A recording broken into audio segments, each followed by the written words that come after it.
Pwede ako magkano? Ako nga pala si Sebastian. Nag-aaral sa Tansay, grade 9 Pinya. May isang babae ako na hinahangaan at pinapangarap ko. Siya ay si... Ay, magandang.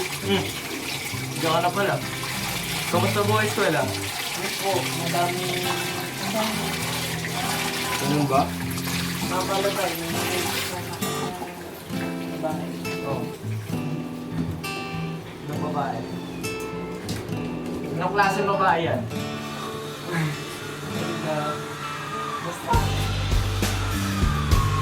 Sana hindi makasagabal sa'yo yan.